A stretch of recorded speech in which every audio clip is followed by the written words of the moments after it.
Hey, hi guys, welcome back. Thanks for coming back to my channel. I really appreciate it. I'm back at one of my favourite spots here again, and yes, it is Mountbatten Beach, but I had to come out again tonight because it's a beautiful evening and the view is absolutely stunning. I can see some paddle boarders in the distance. There was two women at the top who were literally inflating their paddle boards, and it looks great. They're just heading out over there now. And if you look to just over this side, you will see a large white cross-channel ferry coming in, and that's coming in from Roscoff over in France. So that one will be looping around over here towards Drake's Island. It won't obviously come straight in. It has to follow this channel that goes around, and it docks over there at Mountbatten Docks. And this place is such a busy place, and it's so well known, Plymouth Sound. And it's been visited by many famous sailors and seafaring people over the years. One of my favourite stories here is, obviously everybody knows the Sir Francis Drake when the Spanish came to invade, and he had to finish his game of bowls. But Napoleon Bonaparte actually stayed on board a boat just over here out to sea, and he was on sort of boat arrest, if you like, but all the locals got on their little mini boats, came out and had to see it. And that's a story that not too many people know about.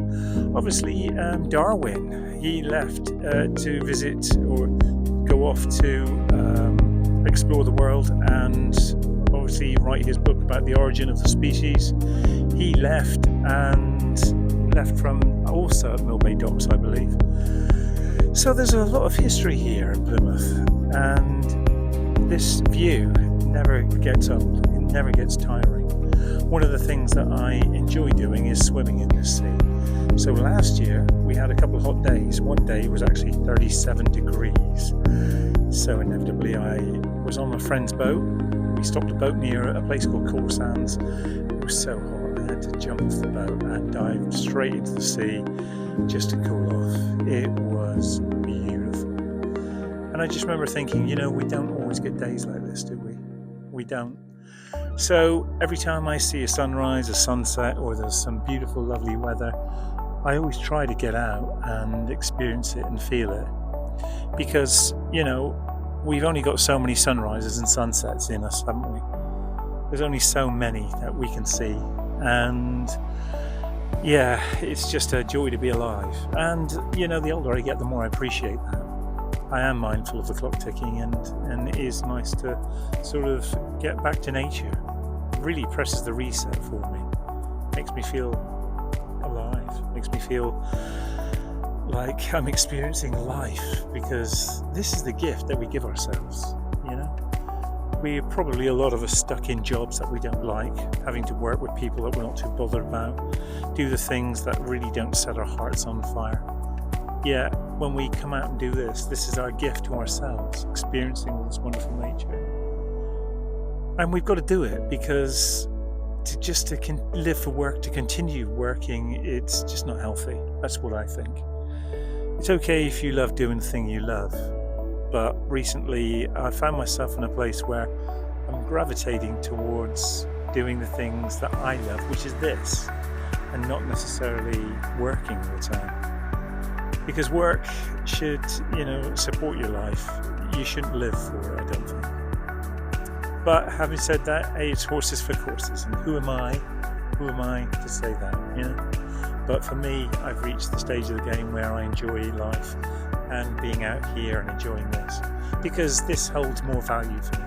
This has more of a, more of a sort of holding for me, But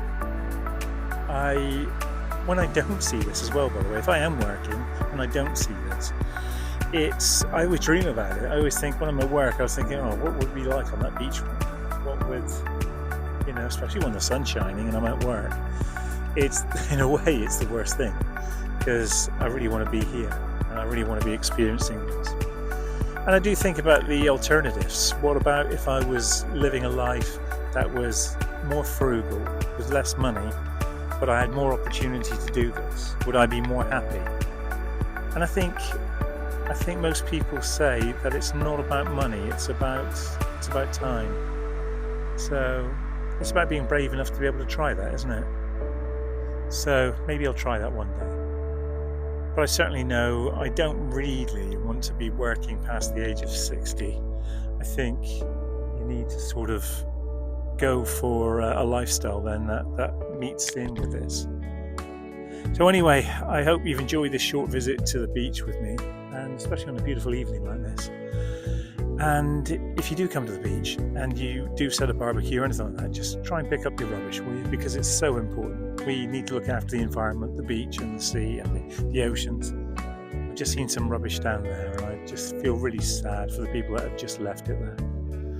So anyway, on that note, if you could like and subscribe, that would be epic. That would be such a big thing for me. So thank you so much in advance, and I'll see you guys on the next video, okay? Bye now.